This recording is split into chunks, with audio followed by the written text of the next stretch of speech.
Good morning, friends. I am Yogesh Mahadik, and we will see induction motor working principle and construction in this lecture. So, this is a cut section view of induction motor.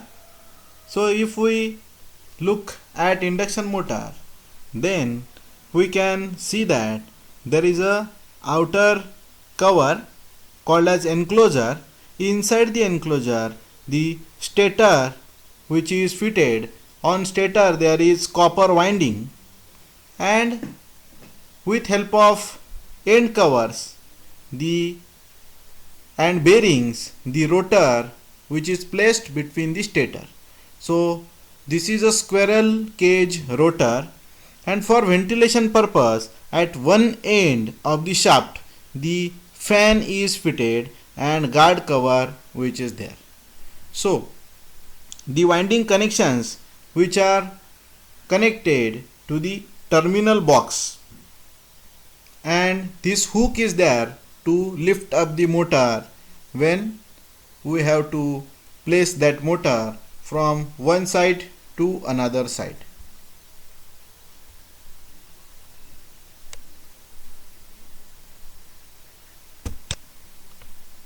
So, introduction.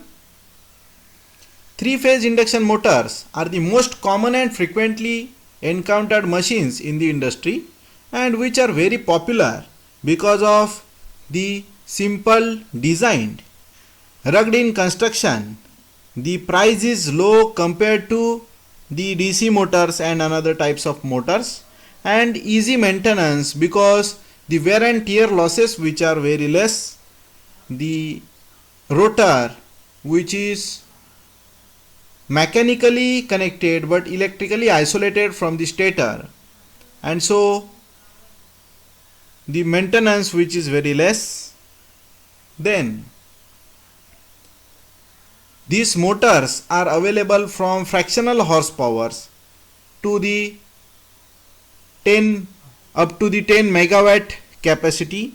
So now some three-phase motors which are used for fractional horsepower, and some motors which are works on also 11 kV supply called as HT motors. So then they are run essentially at constant speed from 0 to full load, because the speed is dependent of the frequency of supply, and so that it gives ideally a constant speed and practically little bit change or little bit variation from the actual speed of the motor. Then it is not these motors which are depends on the frequency, working depends on the frequency. So it is not easy to have variable speed control. So for speed control purpose, the AC drives which are used, so it provides a variable frequency, and AC drives consists with power electronics equipment, and we can obtain a 1 RPM to the to near to the synchronous speed which is obtained with help of this AC drive. So now in some cases the DC motors which are now replaced with help of the AC induction motors. So construction. An induction motor has two main parts, as we have seen. Outer part which is called as stator, which is stationary part and which consists of steel frame that supports a hollow cylindrical core constructed from stacked laminations, having a number of evenly spaced slots providing the space for stator winding. So these slots which are of three types: semi-closed, open and closed type slots. So popularly semi-closed type slots which are used. Then another part is nothing but the rotor. So rotor composed of punched laminations stacked to create a series of rotor slots providing space for rotor winding. So there are two types of rotors. So conventional rotor, which is called as insulated wire, means wound rotor having a winding, copper winding or aluminum winding which is placed on the rotor also, and the connections which are drawn out from the rotor with help of slip ring and brush arrangement. Aluminum, in another case, the another type of rotor called as squirrel cage rotor. It looks like a cage, means the rotor having two end rings and two end rings which are connected or shorted with help of bars, so which form a squirrel cage like a shape called as squirrel cage rotor. So two basic design we have seen, that is squirrel cage rotor and wound rotor. So these are the constructions of squirrel cage and wound rotor. So upper rotor is nothing but the squirrel cage rotor where two end rings are there, and these end rings which are connected with the aluminum bars. So with help of this rotor the construction made simple. And another rotor is called as wound rotor. So there are three slip rings and three-phase winding which is carried out or wounded on the rotor, and ends or terminals of those windings which are connected to the slip rings. So the supply is fed to the stator winding, and this rotor called as wound rotor, which is or slip rings of wound rotor which is connected to the rotor resistance starter, which can control the torque and speed of the motor. So that arrangement which is not possible in case of squirrel cage rotor. So here we can see the cut section of the wound rotor type induction motor, where rotor is wounded. So like a stator, there are the slots on the rotor which are somewhat skewed to prevent the interlocking between the stator poles and rotor poles, and the winding which is connected to the three slip rings. So star type of winding is there, and these three slip rings, from these three slip rings the connection is taken out with help of brushes.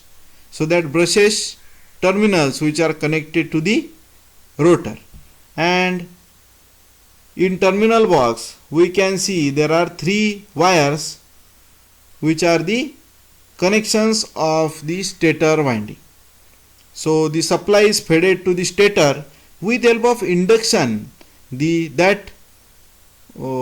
we fed the supply to the stator, the flux set up around the stator or inside the air gap between the rotor and stator, that flux get linked with the rotor because we provide or we fed the AC supply to the stator. So there is a rate of change of flux linking with the rotor winding, means rotor core and then rotor winding, and EMF is induced in that rotor. So that EMF, that when we connect the slip rings through the resistances, the current flowing through the rotor, and there is a two fluxes called as, one is stator flux and another is rotor flux, and because of the interaction of two fluxes the motor gets started. started to run. So that is the working principle. So this is the construction. According to analogy or according to equivalent diagram, we can say that this motor is nothing but the equivalence of transformer. In transformer there are also two windings. One is primary winding and another is secondary winding, or we can say the ST winding and LT winding. Like that, in this motor we can see that there is a stator winding called as primary winding, which is fed with supply, and secondary winding means when we fed the supply to the stator winding, the EMF get induced in the rotor winding, and we can also measure that voltage across slip rings. So we obtain the voltage at slip ring, and so we can say that this motor is nothing but the rotary transformer.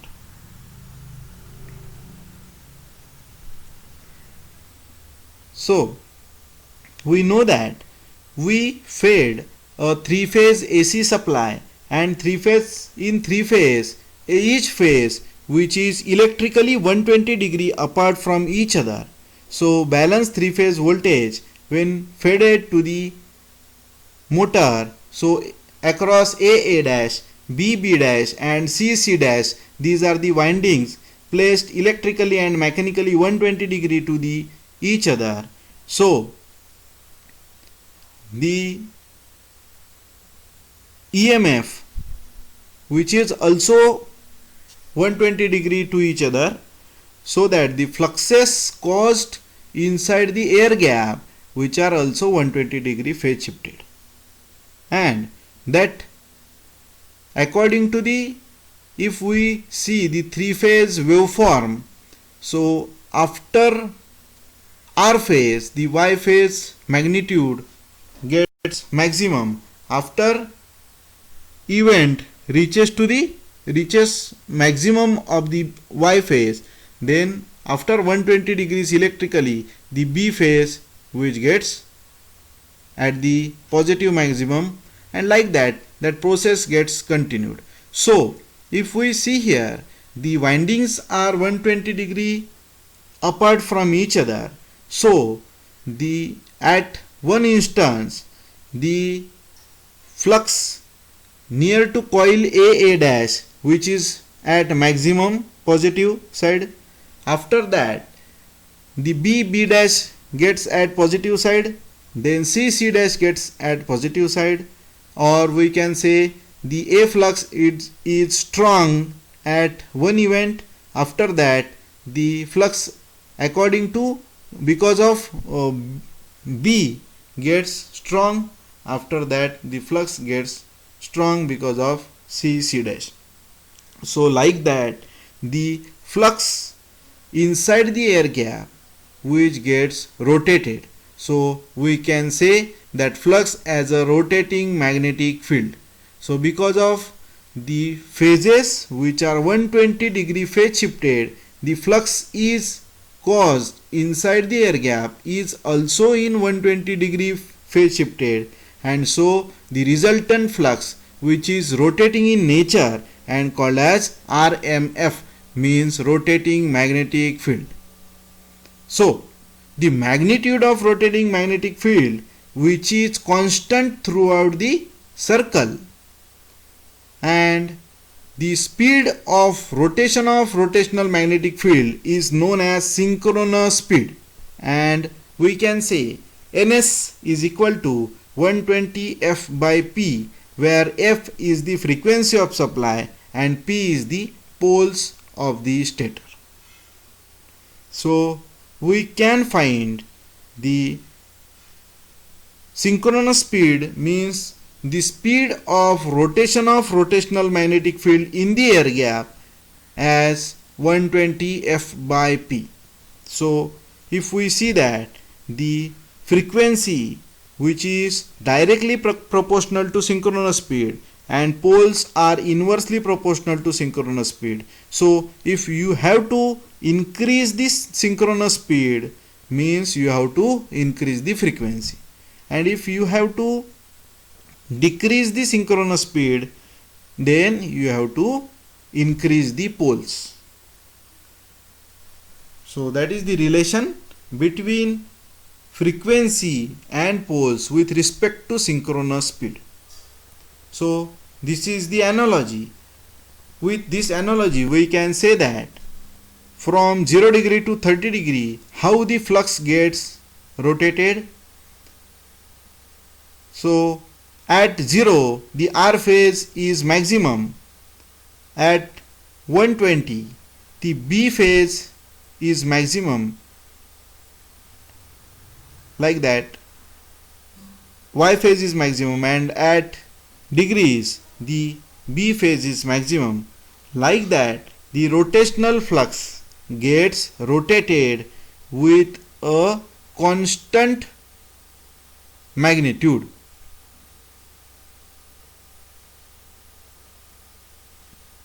So this diagram shows the three windings which are 120 degree phase shifted and maximum position of flux. So principle of operation of induction motor: this rotating magnetic field cuts the rotor winding and produce an induced voltage in rotor winding. So when we fed a supply to the stator winding, when current flowing through the stator winding, flux set up around the stator winding, and that flux get linked to the rotor winding through the core of the rotor, and EMF is induced in the rotor winding.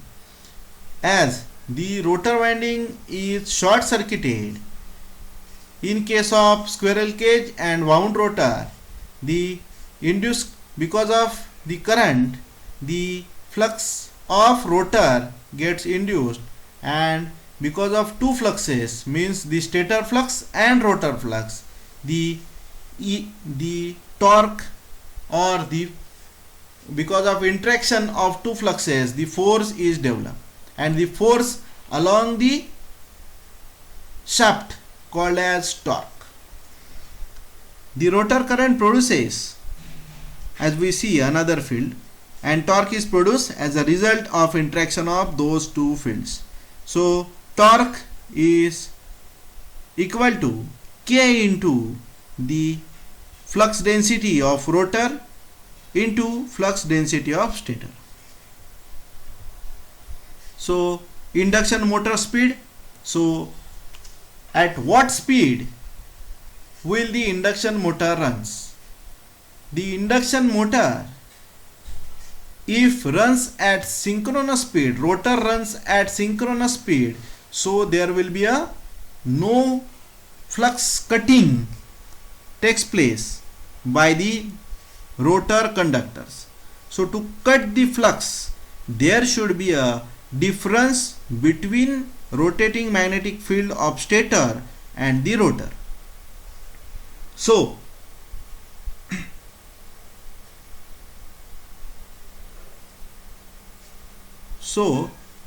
if the rotor runs at the rotating magnetic field of stator, then no EMF induced, no cut, there is a no flux cutting, so no EMF induced in the rotor, and so there is no current flowing through the rotor circuit, and so there is no interaction of fluxes, and the motor cannot run. So if the speed falls, the rotor speed falls, then rotating magnetic field which cut by the rotor winding or the rotor conductors, and the EMF induced in rotor conductors, and because of EMF induced, the torque which is there, and the current which is there, and because of current the flux induced in the rotor, and because of two fluxes, interaction of two fluxes, the torque is produced. So the induction motor will always run at the speed which is lower than the synchronous speed means the ns, which is equal to 120 f by p. So for a general case, if we see a 4-pole motor, then 4-pole motor means 120 into 50 is the frequency divided by 4 means the motor synchronous speed is 1500, that is 1500 rpm, and the standard motor runs at 1440 actual speed. The difference between the motor speed and synchronous speed, which is called as slip speed. So synchronous speed minus the shaft speed, which is equal to the slip speed. And what is the slip? So ns minus n upon ns called as slip. So the slip speed divided by synchronous speed, which is nothing but the slip of the motor. So if we place n synchronous is equal to 1500 and minus the shaft speed is equal to 0 divided by 1500, means at slip 1 the rotor is stationary, and other than the values, slip values other than the 1, the motor gets run.